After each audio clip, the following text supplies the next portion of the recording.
Je poursuis la discussion avec notre panel de journalistes. Vous les connaissez. Catherine Lévesque, correspondante parlementaire au National Post. Joël Denis Bellavance, chef du bureau parlementaire de la presse. Et avec nous aussi en studio aujourd'hui, Christopher Narley, courriériste parlementaire au National Post. Alors, bonjour à vous trois. Bonjour.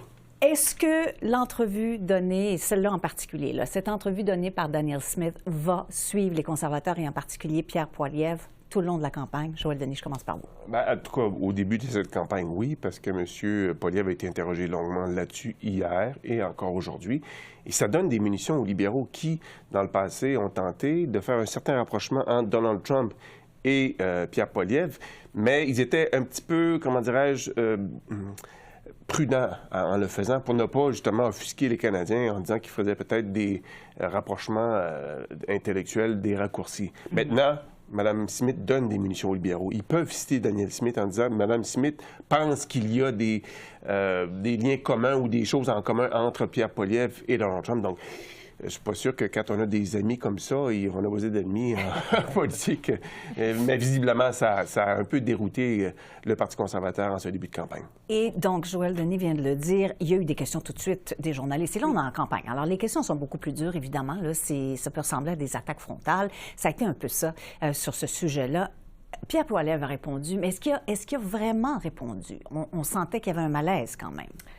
Il a tout fait pour ne pas répondre, en fait, aujourd'hui. Je pense qu'il revenait toujours au point qu'il faisait il y a quelques jours, c'est-à-dire, il disait, bien, en fait, M. Trump, on le sait, il aimerait que ce soit Mark Carney qui soit le premier ministre du Canada, il aimerait qu'il gagne les élections, et ça, on le sait, là, Pierre Poilievre le prend un peu comme un compliment, et il l'utilise à son avantage. Mais c'est comme dans toutes les campagnes, et tout bon politicien sait que tant qu'on n'a pas répondu clairement à la question va toujours revenir. Donc, je m'attends peut-être à ce qu'on demande encore une fois des précisions demain matin.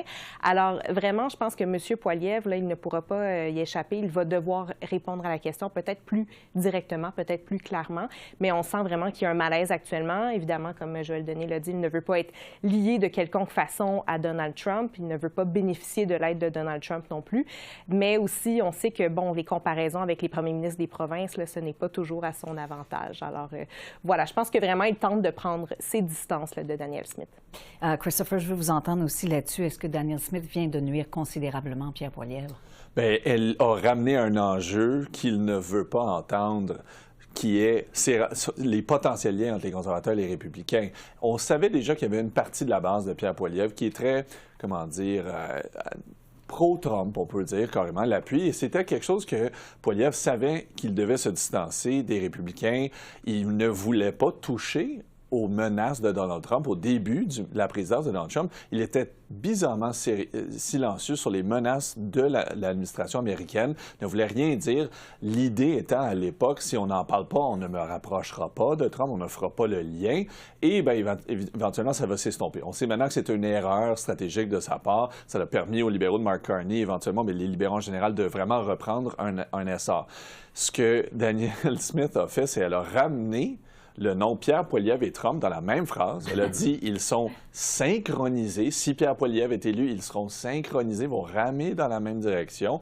Quand, je pense, Pierre Poilievre pensait peut-être s'en être sorti un peu avec quelques commentaires à répétition de Donald Trump qui dit « Ah non, moi je préférerais un libéral » et où Pierre Poilievre, il n'est pas très MAGA, il n'est pas très pro-Trump, je l'aime pas tant.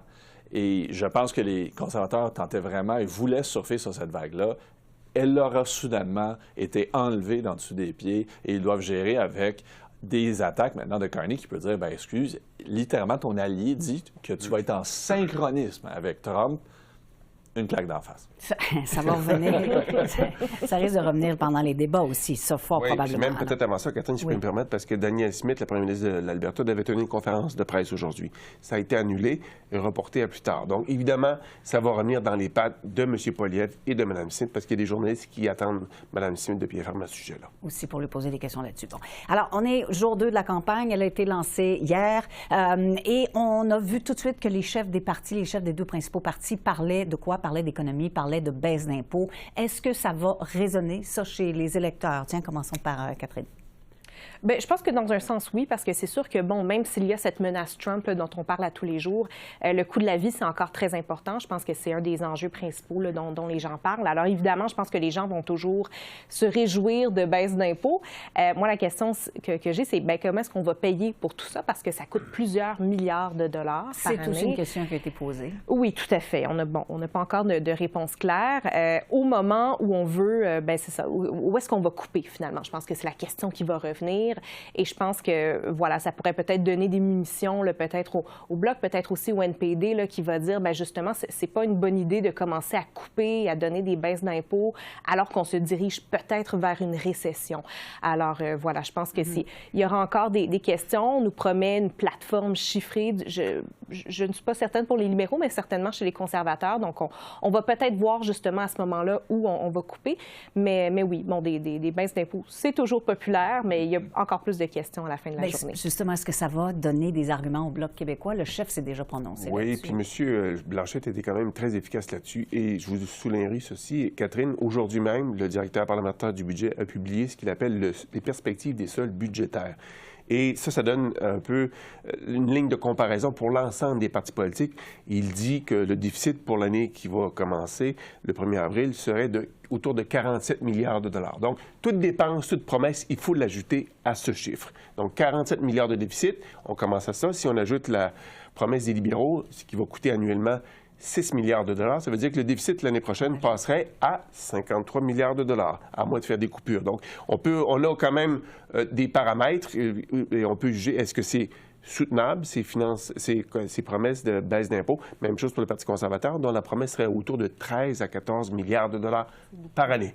Donc, aux 47 milliards établis par le directeur parlementaire du budget, il faudra ajouter 14 milliards, à moins que M. Poilievre trouve des moyens de couper les dépenses ailleurs pour financer cette baisse d'impôts. Donc, à hauteur de 13 milliards. Oui, voilà. Donc, c'est pas mal de compression qu'il faut faire pour arriver à cette baisse d'impôts.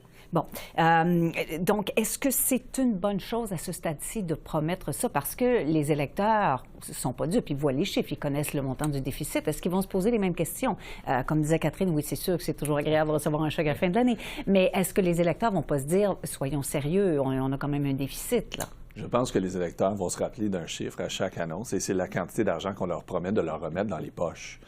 Ça fait des années et des années qu'on a des déficits qui se creusent de plus en plus.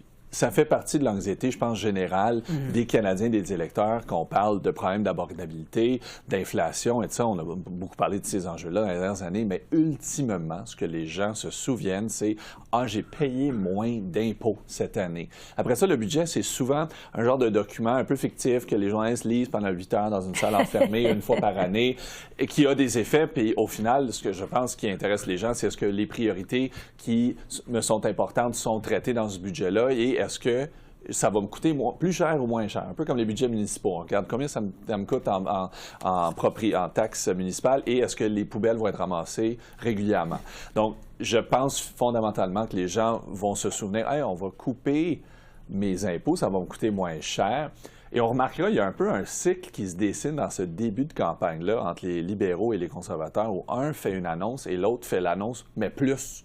Alors, Mark Carney... Une surenchère. Oui, une surenchère. Donc, Mark Carney, vendredi, il y a 2 semaines, annule la taxe sur le carbone pour les consommateurs. 2 jours plus tard, Pierre Poilievre, on lève la mise, il dit, moi, j'annulerai celle sur la taxe sur le carbone industrielle. Mark Carney annonce, première journée, mais je vais réduire un des paliers de 1 Puis à Poilievre, le lendemain, moi, je vais le réduire de 2,5 Alors, c'est intéressant de voir... On ne sait pas où on sera à la fin de la campagne. C'est ça. Au final, il n'y aura pas de taux d'imposition, pas de taxe sur personne. Mais il y a des surenchères constantes, c'est intéressant. On n'innove pas une tonne à date dans les idées, mais on essaie d'aller un peu plus loin que l'autre pour attirer un peu plus. Bon, alors, un mot sur... Il ne reste pas beaucoup de temps, mais un mot sur les débats. On sait que ça va être les 16 et 17 avril à Montréal, en anglais, en français. Quels seront les défis de Mark Carney?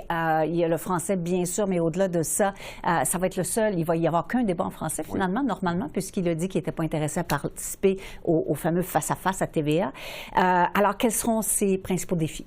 Bien, ce sera de démontrer qu'il incarne le changement. Après 10 ans de règne libéral, est-ce qu'il peut incarner le changement?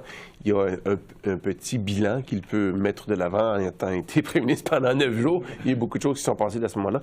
Il devra aussi convaincre les électeurs francophones qu'il maîtrise suffisamment le français pour pouvoir passer ce message.